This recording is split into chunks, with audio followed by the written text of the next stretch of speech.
Honest explanation of the civil war in the Democratic Republic of Congo. In late 2023, as the country prepared for the December national elections, there was an upsurge in violence in the Democratic Republic of the Congo, DRC.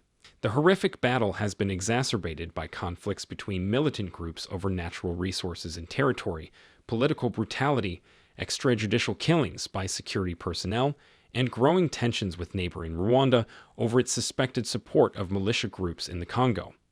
The UN said that the number of internally displaced persons had reached a record high of 6.9 million, citing reports of rising civilian deaths in the eastern Congo and the country's growing civilian-hazardous regions as a result of conflict.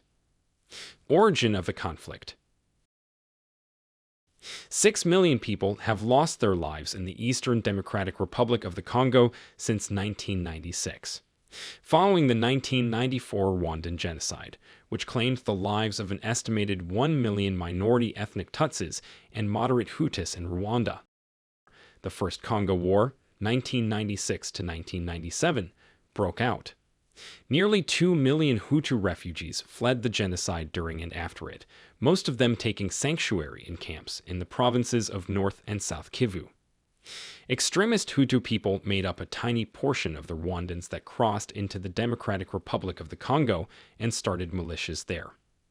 As international powers started to side with the Tutsi militias against the Hutu factions, the pressure increased. The new Tutsi-led government in the Democratic Republic of the Congo, DRC, started its involvement after the RPF defeated the genocidal Rwandan government. President Paul Kagame led Rwandan forces into Zaire, where dictator Mobutu Sese Seko was in charge, and Rwandan-backed Tutsi militias in the Congo invaded the country. Kigali justified these initiatives by claiming that Hutu extremists who had fled across the border were being harbored by the Mobutu regime, and that Hutu groups in the Eastern Democratic Republic of the Congo remained a threat to their Tutsi majority. With the assistance of other African nations, mostly Uganda, but also Angola and Burundi, who were concerned about Mobutu's backing of rebel groups around the continent, Rwanda fought Zaire in the First Congo War. Laurent Kabila, the opposition leader of Zaire at the time, assisted in organizing the invasion by the Rwandan coalition. Thousands of people died. Many of the dead were non-combatant Congolese in North and South Kivu, the Eastern Democratic Republic of the Congo, while some were former Hutu militants and members of armed groups. Weapons of mass destruction were used, particularly by Tutsi and Rwandan troops. When Mobutu left Kinshasa in 1997, the Kabila-Kagame alliance emerged victorious in the First Congo War. Zaire was renamed the Democratic Republic of the Congo when Kabila was sworn in as president. As tensions between Kigali and Kinshasa deteriorated, the Second Congo War began in 1998. Kabila refuted accusations that Rwanda was in charge of winning the war and putting him in power in an effort to dispel the idea that Rwanda had excessive influence over the Congolese government. Along with weakening Rwanda's military presence in the Eastern Democratic Republic of the Congo, Kabila started expelling ethnic Tutsis from his administration. By the late 1990s, the international community had come to the conclusion that the First Congo War's targeted assaults against Hutu populations, which were mostly carried out by Kagame's army, amounted to war crimes. This development cast doubt on the Kabila dictatorship, which was still in its infancy. Kabila ordered all foreign soldiers out of the Congo, reversing previous partnerships and allowing Hutu armed groups to regroup along the border. 1998 saw an invasion by Rwanda in retaliation. Kigali's declared goal was to establish a zone under its own military control in the DRC-Rwanda borders to further isolate itself from Hutu forces in the eastern DRC. The troops of Rwanda, Uganda, and Burundi, as well as a number of rebel organizations backed by Kigali and Kampala, were opposed by Congolese forces backed by Angola, which also shifted alliances after Laurent Kabila's accession. In 2001, his own guards and allies orchestrated a coup attempt that resulted in Laurent Kabila's death amid the turmoil of war.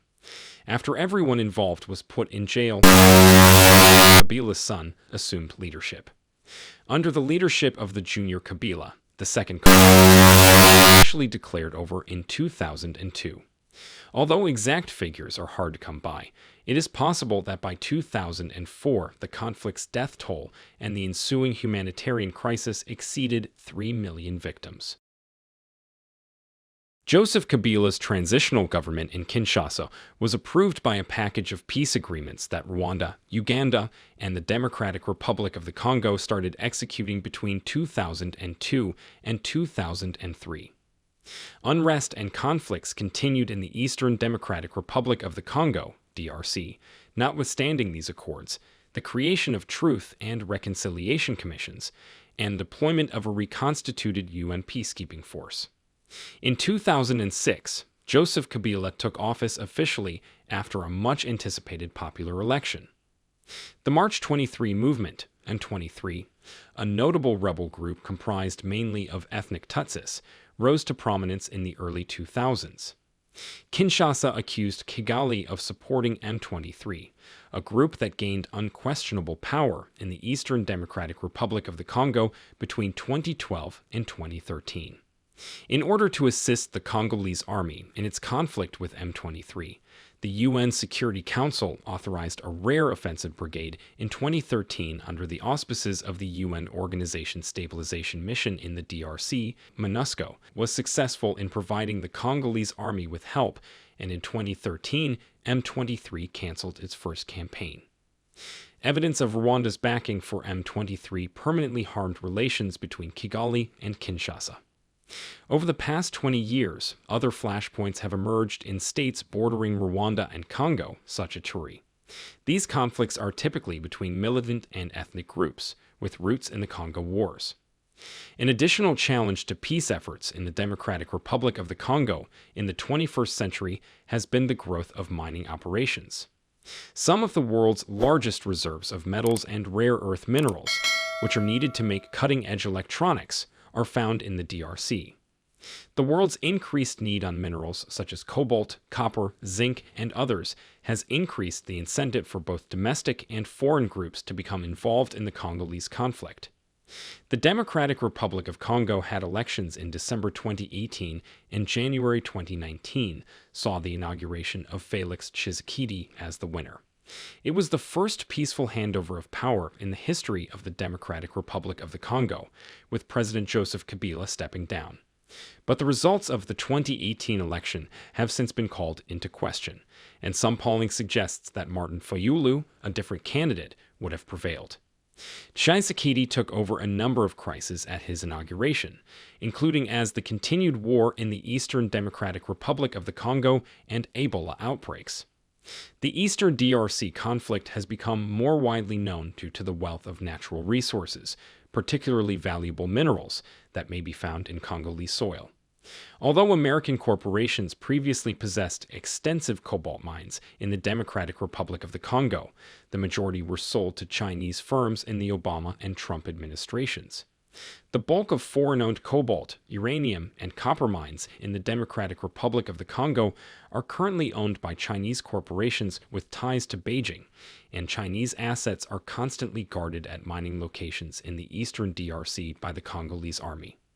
The Joe Biden administration has admitted that China's near monopoly in the DRC's mining sector hinders U.S. goals for renewable energy and contributes to China's comparative advantage in the energy and technology sectors. China is involved in both the internal conflict and the economy of the Democratic Republic of the Congo, DRC. Chinese weapons and drones are being used by the Congolese government to combat M23 rebels, and Uganda has bought Chinese munitions to conduct military operations inside the DRC. Chinese companies have gained unparalleled access to metals through the agreements China has struck with the Congolese government, particularly during the Joseph Kabila administration. This has enabled them to produce electronics and clean energy technology in large quantities.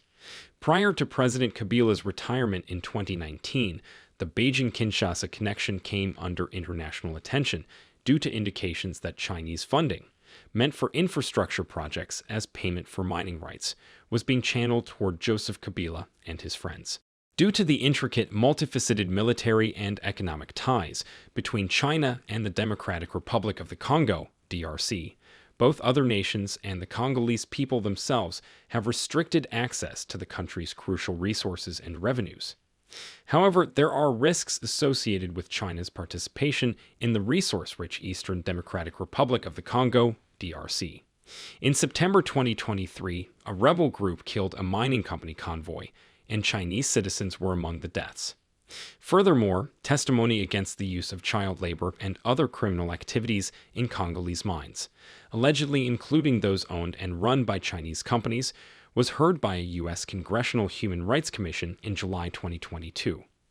Although the U.S. and DRC do have a trade relationship, it is limited by U.S. import prohibitions on goods from conflict-affected states and import restrictions on conflict minerals, which are resources like gold and tin that are mined for the benefit of armed groups in the Democratic Republic of the Congo and neighboring countries. Recent developments. On Tuesday, January 16, Rwanda announced, in a bizarre turn of events, that it had put an end to a DRC army incursion along its shared border, which had claimed the lives of one soldier and captured 2 more. The Rwanda Defense Forces said in a statement that the Congolese forces entered Rwandan territory close to Rubavu town. 1 soldier was shot dead while attempting to open fire during a confrontation with a patrol. The other 2 were later taken into custody. 4 magazines filled to the capacity with 105 rounds of ammo, an AK-47 weapon, a protective vest, and sachets of cannabis were discovered with the detained soldiers.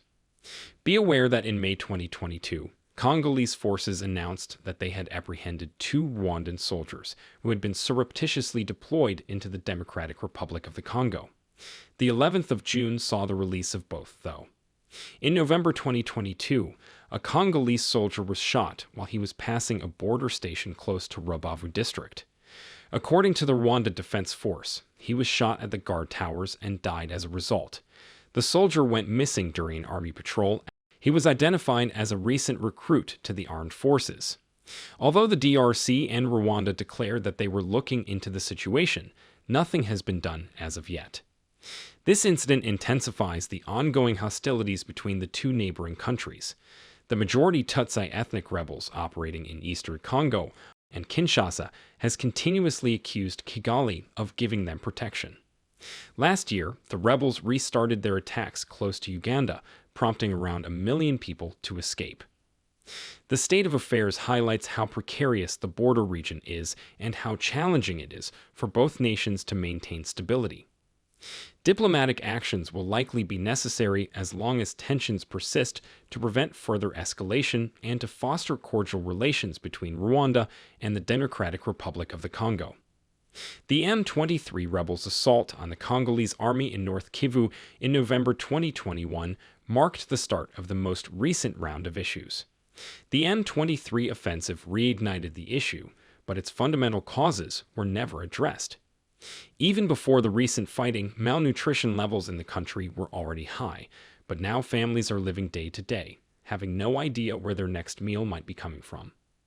Due to the increasing violence, many kids found themselves isolated from their school, which is another essential location of safety. Child-friendly spaces are being established in the camps for displaced people to provide a location for kids to hang out with their friends and heal from their traumas. The U.S. has not remained mute on this issue, after hostilities intensified and about 7 million people were forced to flee their homes. U.S. Secretary of State Antony Blinken urged Rwanda and Congo to ease tensions and withdraw their soldiers from respective borders.